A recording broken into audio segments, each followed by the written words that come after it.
हाँ जी मेरे प्यारे विद्यार्थियों, ਅੱਜ ਆਪਾਂ ਗੱਲ ਕਰ ਰਹੇ ਹਾਂ ਕਰਤਾਰ ਸਿੰਘ ਦੁੱਗਲ ਦੁਆਰਾ ਲਿਖੀ ਹੋਈ ਕਹਾਣੀ ਨੀਲੀ ਕਹਾਣੀ ਕਰਤਾਰ ਸਿੰਘ ਦੁੱਗਲ ਦੁਆਰਾ ਲਿਖੀ ਗਈ ਹੈ, ਜਿਨ੍ਹਾਂ ਦਾ ਜਨਮ 7 ਮਾਰਚ 1917 ਨੂੰ ਪਿੰਡ ਧਮਿਆਲ, ਜ਼ਿਲ੍ਹਾ ਰਾਵਲਪਿੰਡੀ ਵਿੱਚ ਹੋਇਆ।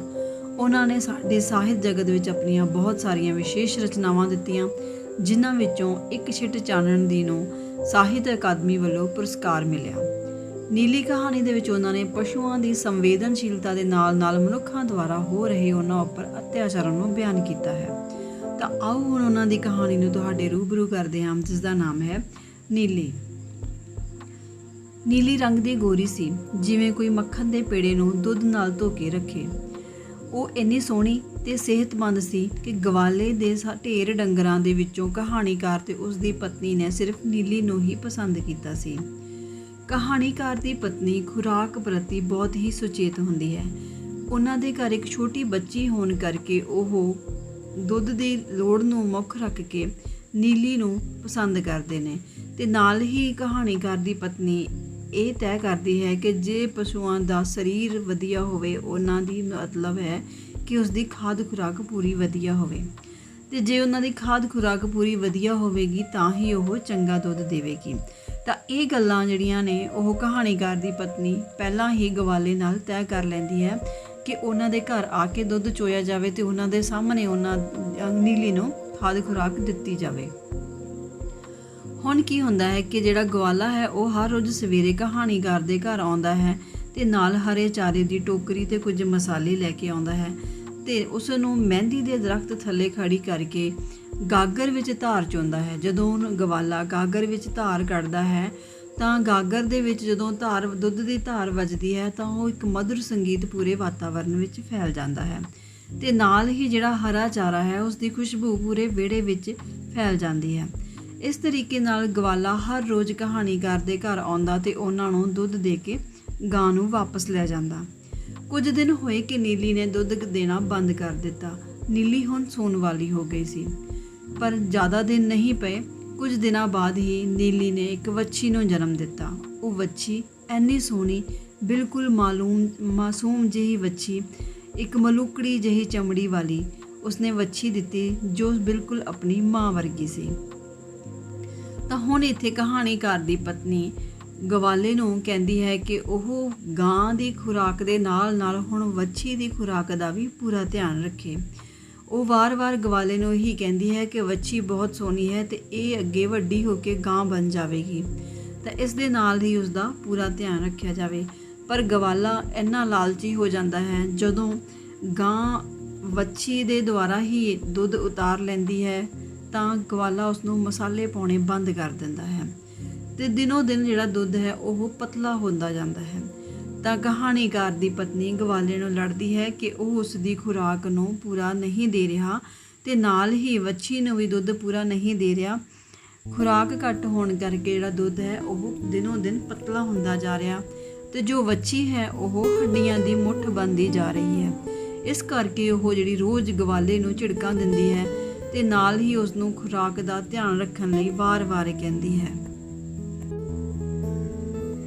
ਕੁਝ ਦਿਨਾਂ ਬਾਅਦ ਉਹੀ ਹੋਇਆ ਜਿਸ ਦਾ ਡਰ ਸੀ। ਇੱਕ ਦਿਨ ਵੱਛੀ ਮਰ ਗਈ ਤੇ ਗਵਾਲਾ ਢਿੱਲਾ ਜਿਹਾ ਮੂੰਹ ਕਰਕੇ ਕਹਾਣੀਕਾਰ ਦੇ ਘਰ ਆਉਂਦਾ ਹੈ ਤੇ ਦੱਸਦਾ ਹੈ ਕਿ ਵੱਛੀ ਮਰ ਚੁੱਕੀ ਹੈ। ਤਾਂ ਇਸ ਤੇ ਕਹਾਣੀਕਾਰ ਦੀ ਪਤਨੀ ਗਵਾਲੇ ਨੂੰ ਬਹੁਤ ਝਿੜਕਾਂ ਦਿੰਦੀ ਹੈ ਤੇ ਉਹ ਕਾਫੀ ਬੁੜਬੁੜ ਕਰਦੀ ਹੈ। ਕੁਝ ਦਿਨ ਹੁਣ ਇੱਦਾਂ ਹੀ ਹੁੰਦਾ ਹੈ ਕਿ ਗਵਾਲਾ ਨੀਲੀ ਨੂੰ ਕਹਾਣੀਕਾਰ ਦੇ ਘਰ ਲੈ ਕੇ ਆਉਂਦਾ ਹੈ, ਤੇ ਜਦੋਂ ਉਸ ਨੂੰ ਘਰ ਲੈ ਕੇ ਆਉਂਦਾ ਹੈ ਪੱਠੇ ਪਾਉਂਦਾ ਹੈ, ਅਚਾਰ ਵੀ ਨਾਲ ਉਸ ਨੂੰ ਦਿੰਦਾ ਹੈ। ਤਾਂ ਪਰ ਕੀ ਹੁੰਦਾ ਹੈ ਕਿ ਨੀਲੀ ਨੂੰ ਕਿਸੇ ਵੀ ਖੁਸ਼ਬੂ ਦਾ ਅਸਰ ਨਹੀਂ ਹੁੰਦਾ, ਉਹ ਖਾਣਾ ਨਹੀਂ ਖਾਂਦੀ, ਉਹ ਆਪਣਾ ਪੱਠੇ ਜਿਹੜੇ ਹੈਗੇ ਉਹਨਾਂ ਨੂੰ ਮੂੰਹ ਵੀ ਨਹੀਂ ਲਗਾਉਂਦੀ। ਤਾਂ ਇੱਥੇ ਜਿਹੜਾ ਗਵਾਲਾ ਹੈ ਕਾਫੀ ਪਰੇਸ਼ਾਨ ਹੋ ਜਾਂਦਾ ਹੈ, ਉਸ ਨੂੰ ਸਮਝ ਨਹੀਂ ਆਉਂਦੀ ਕਿ ਉਹ ਹੁਣ ਕੀ ਕਰੇ। ਪਰ ਉਹ ਹਰ ਰੋਜ਼ ਇਸੇ ਤਰੀਕੇ ਨਾਲ ਹੀ ਨੀਲੀ ਨੂੰ ਲੈ ਕੇ ਆਉਂਦਾ, ਤੇ ਨਾਲ ਹੀ ਉਹ ਉਸਦੇ ਹਰੇ ਚਾਰੇ ਦਾ ਪੂਰਾ ਧਿਆਨ ਰੱਖਦਾ ਹੋਇਆ ਉਸਦੇ ਵਿੱਚ ਜਿਹੜੇ ਮਸਾਲੇ ਨੇ ਉਹ ਪਾ ਕੇ ਉਸਨੂੰ ਖਾਣਾ ਖਵਾਉਣ ਦੀ ਕੋਸ਼ਿਸ਼ ਕਰਦਾ। ਪਰ ਨੀਲੀ 3 ਦਿਨਾਂ ਤੋਂ ਭੁੱਖੀ ਸੀ, ਉਸਨੇ 3 ਦਿਨ ਕੁਝ ਵੀ ਨਾ ਖਾਧਾ। ਹੁਣ ਕਹਾਣੀਕਾਰ ਦੀ ਪਤਨੀ ਆਪਣੇ ਨੌਕਰ ਨੂੰ ਕਹਿੰਦੀ ਹੈ ਕਿ ਉਹ ਜਾ ਕੇ ਡੇਅਰੀ ਤੋਂ ਦੁੱਧ ਲੈ ਆਵੇ ਤੇ ਨਾਲ ਹੀ ਥੋੜਾ ਗਾਂ ਦਾ ਗੋਹਾ ਲੈ ਆਵੇ, ਤਾਂ ਜੋ ਸੰਗਰਾਂਦ ਹੋਣ ਕਰਕੇ ਉਹਨਾਂ ਨੇ ਆਪਣਾ ਚੌਂਕਾ ਲਿਪਣਾ ਹੈ।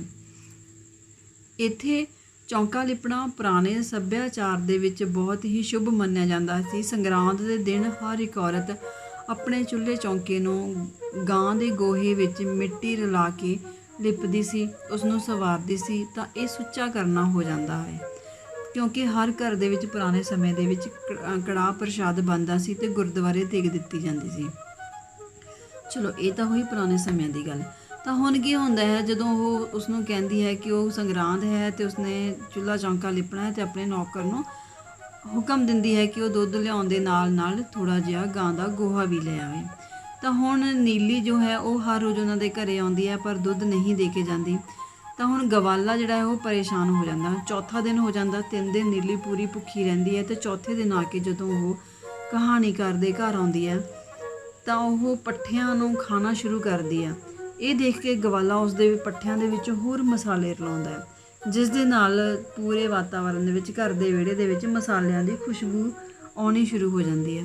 ਜਿਉਂ ਹੀ ਨੀਲੀ ਖਾਣਾ ਖਾਣਾ ਸ਼ੁਰੂ ਕਰਦੀ ਹੈ, ਆਪਣਾ ਚਾਰਾ ਖਾਣਾ ਸ਼ੁਰੂ ਕਰਦੀ ਹੈ, ਤਾਂ ਗਵਾਲਾ ਉਸਦੇ ਸਰੀਰ 'ਤੇ ਹੱਥ ਮਾਰਦਾ ਹੋਇਆ, ਉਸਦੀ ਧੌਣ 'ਤੇ ਹੱਥ ਮਾਰਦਾ ਹੋਇਆ ਉਸਦੇ ਥਣਾਂ ਨੂੰ ਹੱਥ ਲਗਾਉਂਦਾ ਹੈ। ਪਰ ਜਿਹੜੀ ਨੀਲੀ ਹੈ ਉਹ ਥੋੜ੍ਹਾ ਪਿਛਾਂਹ ਹਟ ਜਾਂਦੀ ਹੈ ਅਤੇ ਖਾਣਾ ਖਾਣਾ ਫਿਰ ਬੰਦ ਕਰ ਦਿੰਦੀ ਹੈ। ਇਹਨਾਂ ਨੂੰ ਗਵਾਲਾ ਫਿਰ ਉਸਦੇ ਪੱਠਿਆਂ ਦੇ ਵਿੱਚ ਮਸਾਲਾ ਰਲਾਉਂਦਾ ਹੈ ਅਤੇ ਫਿਰ ਨੀਲੀ ਪੱਠੇ ਖਾਣੇ ਸ਼ੁਰੂ ਕਰ ਦਿੰਦੀ ਹੈ। ਹੁਣ ਫਿਰ ਗਵਾਲਾ ਉਸਦੇ ਸਰੀਰ 'ਤੇ ਹੱਥ ਮਾਰਦਾ ਹੋਇਆ, ਉਸਨੂੰ ਪੁਚਕਾਰਦਾ ਹੋਇਆ ਉਸਦੇ ਥਣਾਂ ਨੂੰ ਹੱਥ ਲਗਾਉਂਦਾ ਹੈ, ਤਾਂ ਗਾਂ ਜਿਹੜੀ ਹੈ ਉਹ ਲੱਤ ਮਾਰ ਕੇ ਉਸਨੂੰ ਪਰੇ ਸੁੱਟ ਦਿੰਦੀ ਹੈ। ਇਸ ਗੱਲ 'ਤੇ ਗਵਾਲਾ ਬਹੁਤ ਗੁੱਸੇ ਹੋ ਜਾਂਦਾ ਹੈ ਅਤੇ ਉਹ ਗੁੱਸੇ ਦੇ ਵਿੱਚ ਆ ਕੇ ਉਸਦੇ ਅੱਗੋਂ ਪੱਠਿਆਂ ਵਾਲੀ ਟੋਕਰੀ ਚੁੱਕ ਕੇ ਗੇਟ ਵੱਲ ਤੁਰ ਜਾਂਦਾ ਹੈ।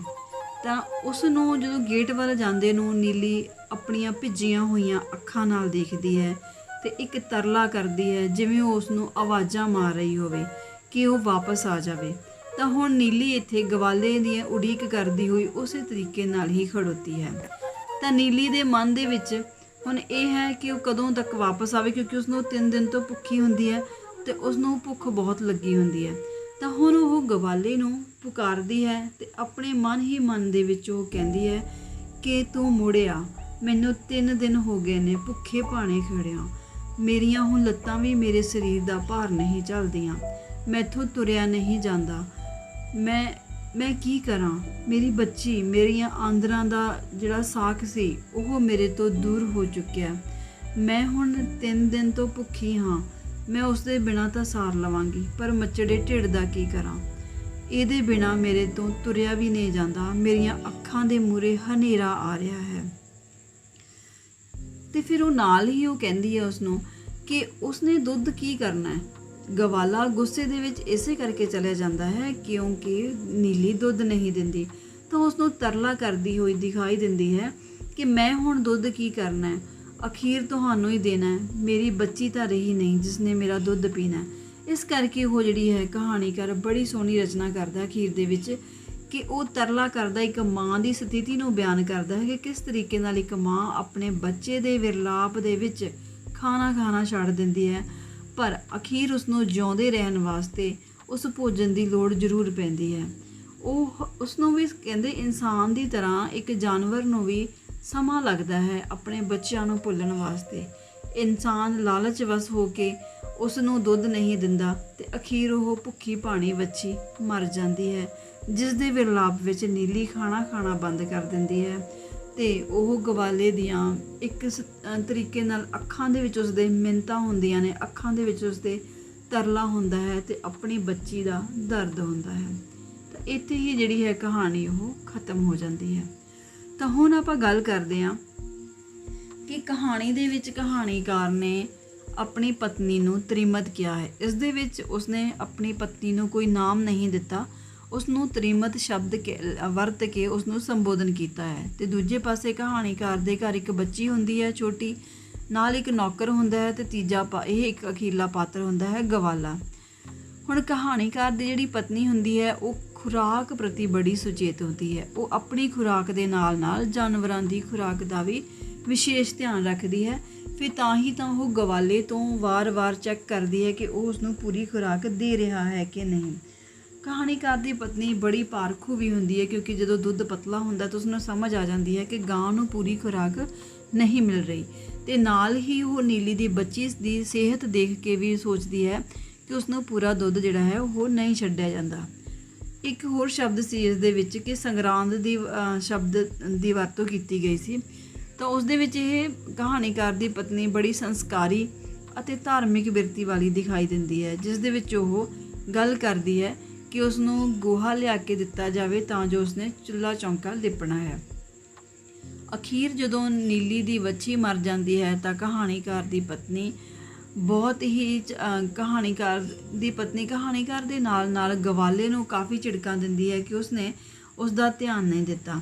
ਦੂਸਰੀ ਗੱਲ ਹੈ ਕਿ ਇੱਥੇ ਜਿਹੜੀ ਕਹਾਣੀਕਾਰ ਦੇ ਘਰ ਜਦੋਂ ਨੀਲੀ ਆਉਂਦੀ ਹੈ ਤਾਂ ਉਹ ਸਮਾਂ ਸਵੇਰ ਦਾ ਸਮਾਂ ਹੁੰਦਾ ਹੈ, ਕਿਉਂਕਿ ਕਹਾਣੀਕਾਰੀ 'ਤੇ ਸ਼ਬਦ ਵਰਤਦਾ ਹੈ ਕਿ ਜਦੋਂ ਨੀਲੀ ਉਹਨਾਂ ਦੇ ਘਰ ਆ ਰਹੀ ਹੁੰਦੀ ਹੈ ਤਾਂ ਕਈ ਵਾਰ ਉਹ ਸੁੱਤਾ ਪਿਆ ਹੁੰਦਾ ਹੈ ਤੇ ਜਾਂ ਫਿਰ ਕਈ ਵਾਰ ਉਹ ਸੌਂ ਕੇ ਜਾਗ ਚੁੱਕਿਆ ਹੁੰਦਾ ਹੈ। ਤੇ ਇਸ ਦਾ ਮਤਲਬ ਹੈ ਕਿ ਜਦੋਂ ਨੀਲੀ ਉਹਨਾਂ ਦੇ ਘਰ ਆਉਂਦੀ ਹੈ ਤਾਂ ਉਹ ਸਵੇਰ ਦਾ ਸਮਾਂ ਹੁੰਦਾ ਹੈ।